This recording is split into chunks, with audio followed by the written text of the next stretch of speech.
Chosen one. Stop what you are doing right now and lock your eyes on this message. That restless feeling in your spirit, the one that has been pulling at you all day, telling you that you are missing something, that there is a word you have not yet received, this is it. The enemy has been working overtime this week for one reason, and one reason only.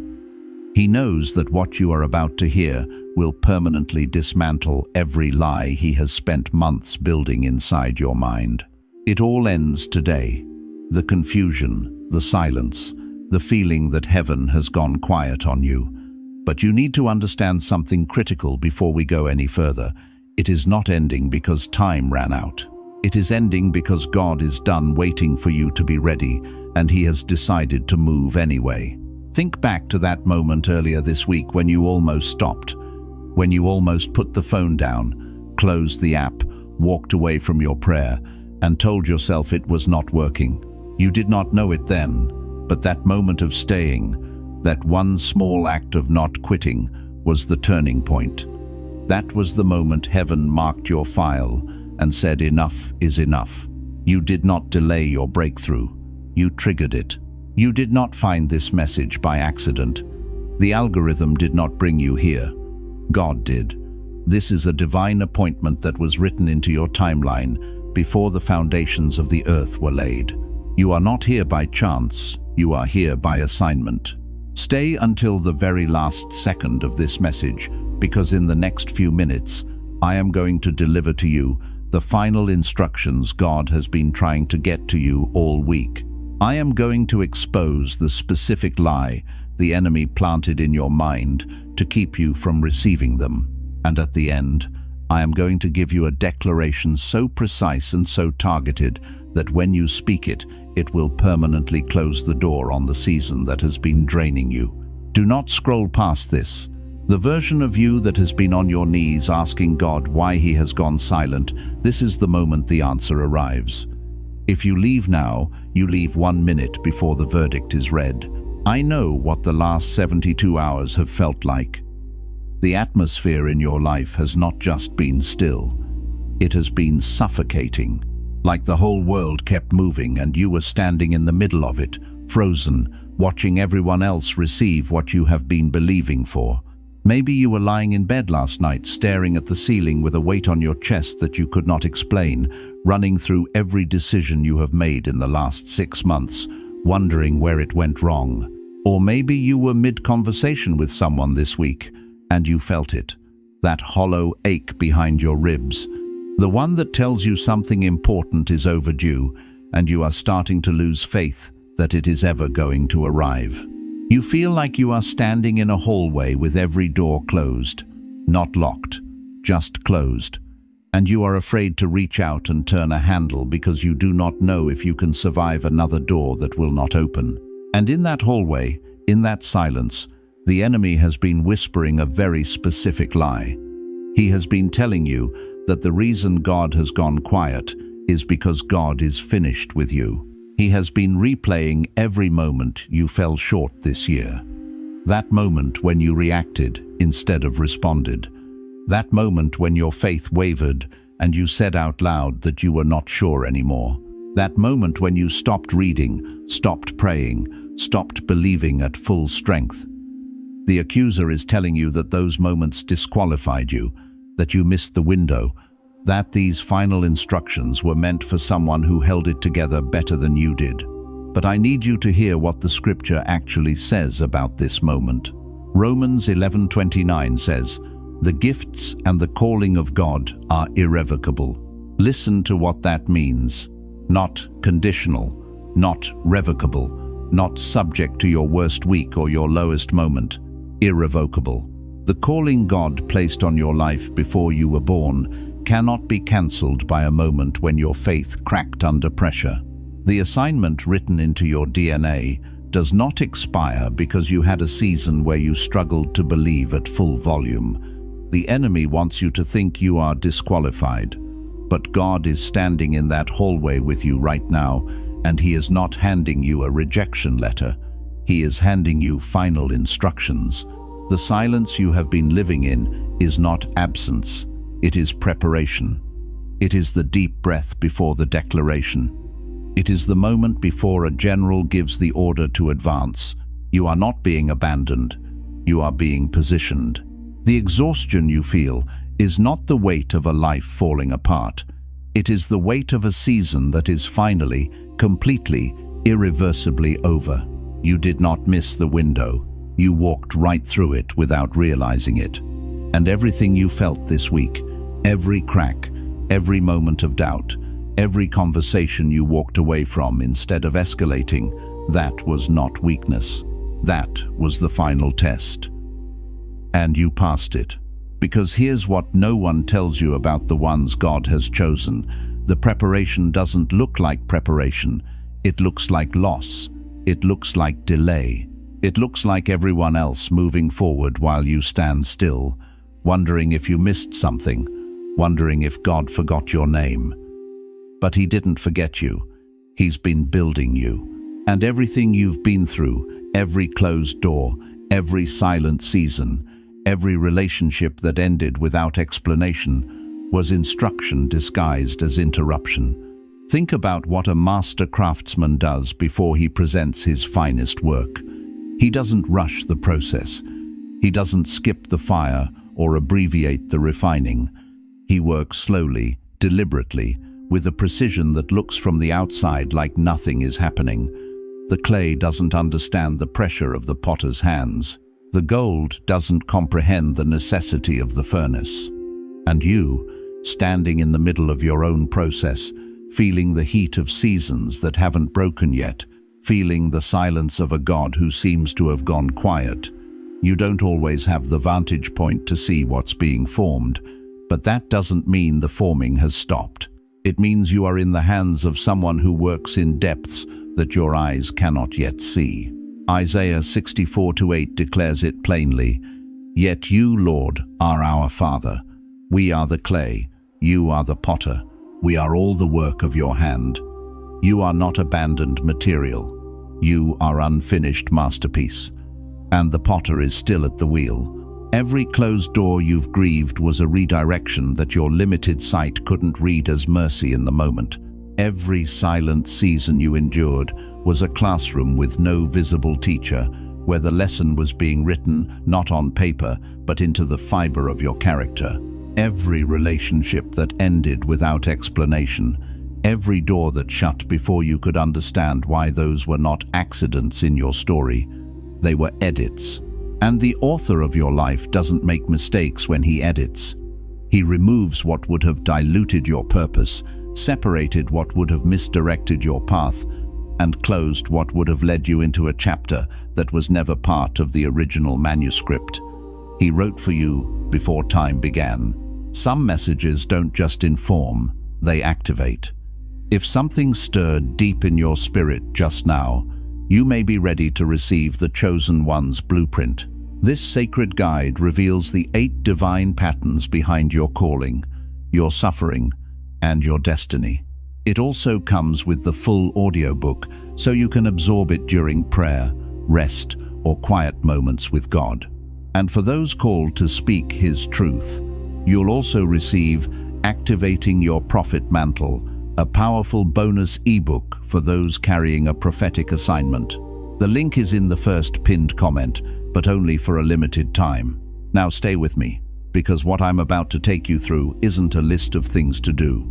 This is a revelation, and revelations don't come in steps, they come in layers.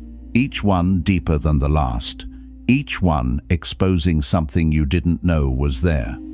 So if you feel something shifting in your chest right now, that's not emotion. That's your spirit recognizing truth it's been waiting to hear. There is a difference between information and revelation. Information enters through the mind and gets filed away with everything else you've been told. Revelation enters through the spirit, and it doesn't file, it dismantles. It reaches the parts of you that sermons haven't touched, that conversations haven't reached, that even your own prayers have circled around without landing on. Revelation is the moment the light breaks through, and you see not just what is true, but what has always been true about God, about your life, about why you are still standing when every storm that came against you should have taken you under. So if something is moving in you right now, don't dismiss it. Don't intellectualize it. Don't defer it to another time when you're more ready. This is the moment. And moments like this don't circle back around on demand. They come when God is ready to speak, and the wisest thing you can do is be still enough to receive what He is releasing. The first thing you need to understand is that you have been in agreement with a version of yourself that God never authored. You've been speaking words about your own life, words like, "I'm too late," "I'm too broken," "I've made too many mistakes," and you've been saying them with such familiarity that they stopped feeling like lies. They started feeling like facts. But a lie repeated long enough doesn't become truth. It becomes a prison. And you have been living inside one you helped build. The prophet Jeremiah tried to disqualify himself before he even began. He told God he was too young, too weak, too unqualified. And God's response wasn't to argue with him. God simply said, "Before I formed you in the womb, I knew you." In other words, your opinion of yourself is not the final authority on what you were made to do. Sit with that for a moment. Before you drew your first breath, before your name was given, before anyone looked at you and formed an opinion about what you were capable of or what your limitations were, God already knew you. Not just knew of you, knew you intimately, completely, with full awareness of every mistake you would make, every wound you would carry, every year you would spend in the wilderness, questioning whether He had forgotten your name. And knowing all of that, He still chose you. He still said your name before the foundations of the earth. He still wrote your calling into the fabric of eternity before you ever arrived to mess it up. That means every self-disqualifying statement you've spoken over your own life has been contradicting a declaration God made about you before you were even capable of forming words. His word about you is older than your doubt. His knowledge of you is deeper than your shame. And His plans for you are not subject to revision based on your personal assessment of your own unworthiness. But here's where it goes deeper. It's not just the lie you've believed about yourself. It's the identity that lie created. Because when you believe the wrong thing about who you are long enough, you start making decisions from that place. You start shrinking in rooms where you were meant to lead. You start apologizing for gifts that were given to you by God Himself. You start calling your calling arrogance, your vision, pride, your fire, something that needs to be put out. And so you dim yourself, not because God asked you to, but because the wound convinced you that smallness was humility. It's not. Smallness is fear wearing a spiritual disguise. There is a particular kind of spiritual tragedy that doesn't get talked about enough, and it is this. The person who was assigned to carry something significant, who instead spent their entire life making themselves small enough not to threaten the comfort of the people around them. The person who was given a voice and used it only in whispers because someone early in their story taught them that being loud meant being wrong. The person who carried a vision from God and buried it under the language of humility because they had been taught that wanting more was the same as being ungrateful for what you had. That is not humility. Humility is not the reduction of what God placed in you. Humility is the full surrender of what God placed in you back to His purposes. It is not shrinking, it is submitting, and the two could not be more different. A candle that hides its flame doesn't honor the one who lit it. A lamp that covers its light doesn't protect its own brightness. It defeats its entire reason for existing. And Jesus said it directly in Matthew 5:14. "You are the light of the world. A town built on a hill cannot be hidden." He didn't say you should try to be the light. He said, you are. And you don't hide what you are. You let it burn. And this brings us to something most people miss entirely. The enemy doesn't attack what is weak. He attacks what is dangerous. If your life has been marked by unusual resistance, early pain, relentless opposition, Attacks that came before you even understood what you carried. That is not a sign of abandonment. That is a sign of assignment. Think about it. Herod didn't order the killing of every child in Bethlehem because he was bored. He did it because something in the spirit realm recognized that one of those children carried a threat to the kingdom of darkness. And the same principle is true for your life. The intensity of what has come against you is a map of what lives inside you. The enemy doesn't waste resources on people who aren't going somewhere. Look back at your own history with fresh eyes. Look at the weight of what has opposed you. Look at how early it started. Some of you can trace the resistance back to your childhood, to environments that should have been safe but weren't, to people who should have protected you but didn't, to circumstances that seemed designed specifically to break what was forming inside you before it ever had a chance to fully develop. And I want you to understand something about that. The timing of the opposition is prophetic.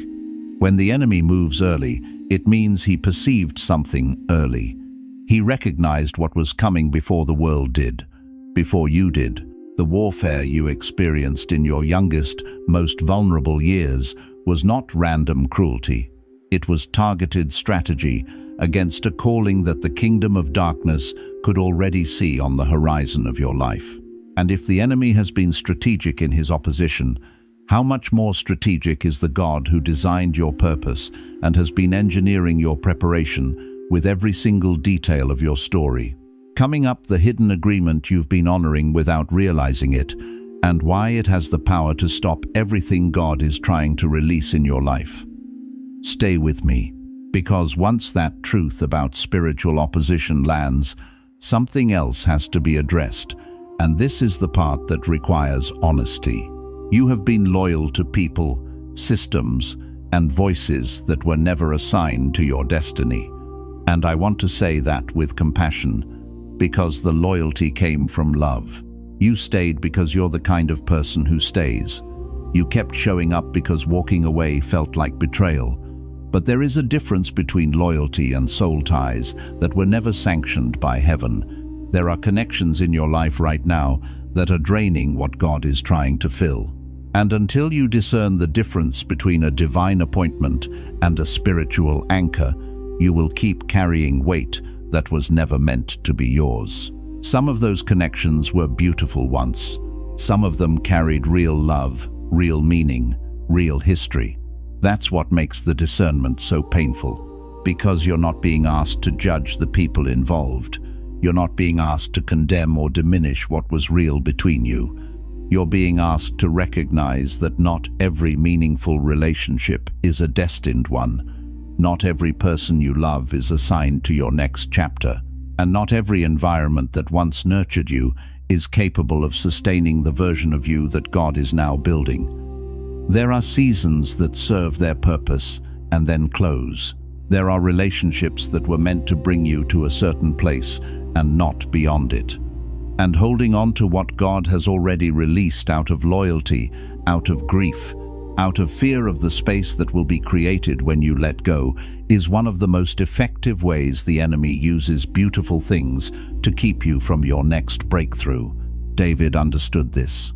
When Saul turned on him not once, not twice, but repeatedly, David had to make one of the most spiritually difficult decisions a human being can make. He had to release his loyalty to a king God had already rejected, while still honoring the position without honoring the dysfunction. He didn't become bitter, he didn't retaliate, but he also didn't stay in range of the spear. There is a kind of wisdom that says, I release you from my future while I release myself from your past. And if you're honest with yourself, there are names and places and seasons in your life that God has already released, but you haven't.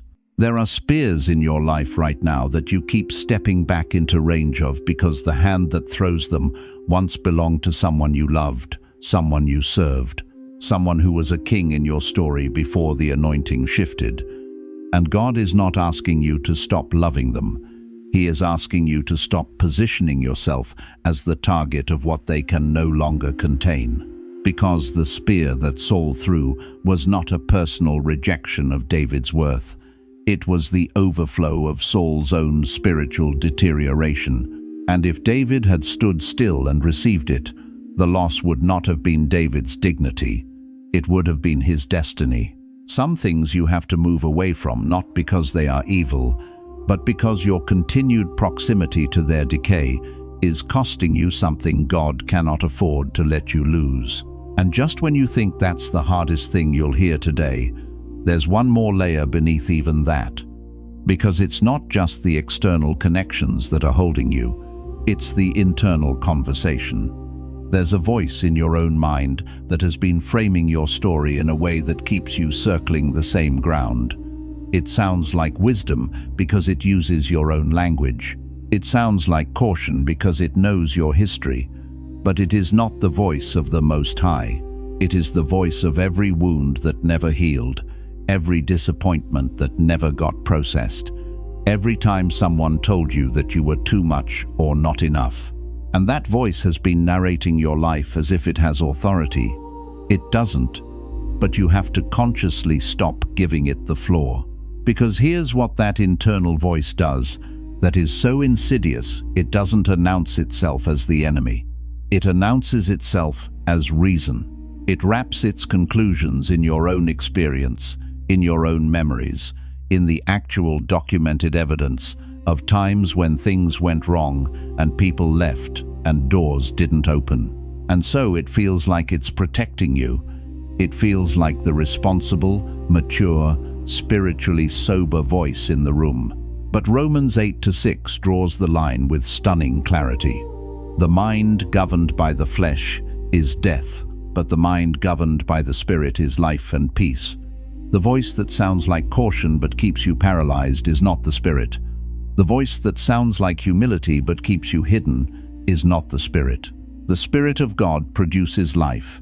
The Spirit of God produces peace. Not the false peace of avoidance, but the deep, settled peace of someone who knows where they are going and who is leading them there. If the voice in your head is producing anxiety, contraction, and perpetual delay, it is not the voice of the one who breathed life into you, and it is time to stop treating it like it is. Coming up, the thing that has been disguised as spiritual discipline in your life, but has actually been keeping you from stepping into the fullness of what God prepared. This one will challenge you. Here's what most people don't realize about waiting on God. There is a kind of waiting that is faith, and there is a kind of waiting that is avoidance dressed in spiritual language. One waits with expectation, with active preparation, with a posture that says, I don't have the answer yet, but I'm ready when it comes. The other waits because movement feels terrifying, because if you never try, you never fail, because the waiting has become more comfortable than the becoming. Moses spent 40 years in the wilderness, but God wasn't wasting those years. Moses was being stripped of Egypt. The palace had given him a false identity, and the desert was the only place brutal enough to remove it. But there came a moment when the burning bush appeared, and Moses could not remain still any longer. The same is true for you. There is a burning bush in your life right now, something God has been trying to get your attention with. And the question isn't whether He's speaking. The question is, are you willing to take off your shoes and step closer, even if the ground feels holy in a way that makes you feel unworthy to stand on it? The burning bush didn't move toward Moses. It stayed where it was and burned, and Moses had to make the decision to turn aside. That phrase, turn aside, carries enormous spiritual weight. Moses was on his way somewhere else. He had a direction, a routine, a path he was already walking, and the invitation of God required him to interrupt his own trajectory and move towards something he didn't yet understand. It required curiosity in the presence of the unknown. It required willingness to step off the familiar path and onto ground he had no previous map for. And the fire didn't explain itself before Moses approached. God didn't send an angel with a detailed briefing before the encounter. The revelation came inside the encounter. The instructions came after Moses turned aside. which means that some of what you've been waiting for God to explain before you move, waiting for the full picture before you take a step, some of that clarity is only available on the other side of the turning.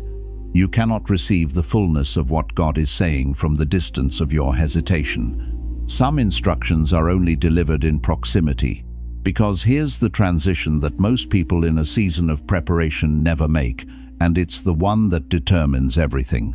It is the shift from consuming revelation to becoming it. You have been listening to messages. You have been reading the Word. You have been absorbing, studying, waiting, preparing. And there is a season for all of that. God honors it.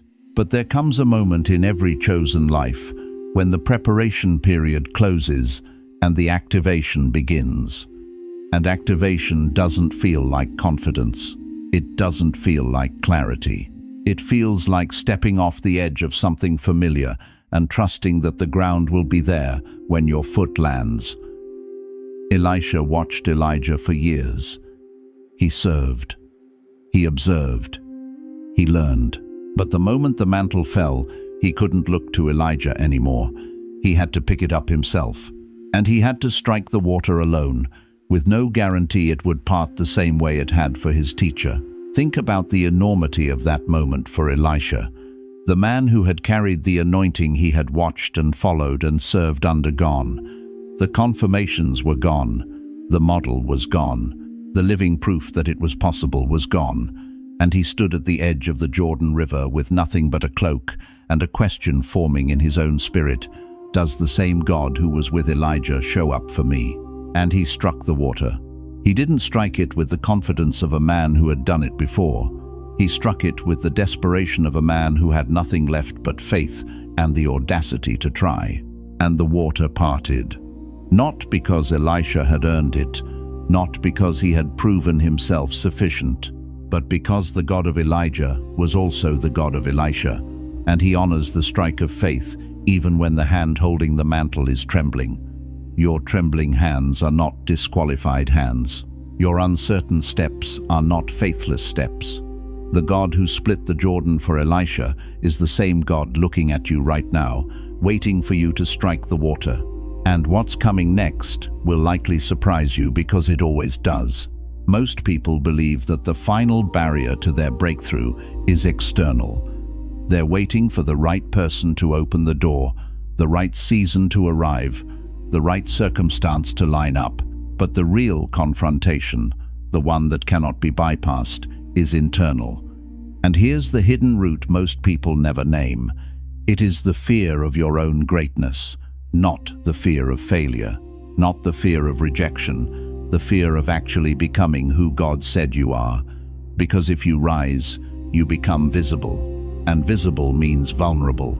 Visible means you can be criticized, misunderstood, abandoned by people who were comfortable with the smaller version of you. And somewhere deep inside, you made a decision maybe you don't even remember when that staying hidden was safer than being seen.